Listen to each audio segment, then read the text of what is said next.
Hey everyone, in today's video I'm going to show you how to convert a PNG to vector in Photoshop.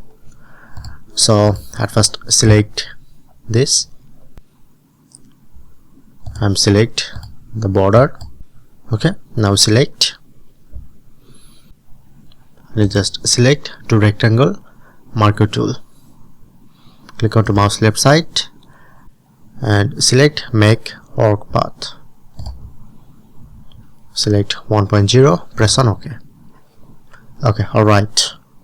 And the second step, you just select these tools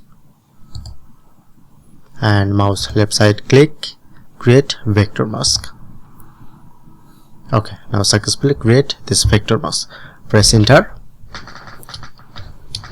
and as you can see, when I'm zoom in, as you can see, it's totally smooth. That's been convert to vector.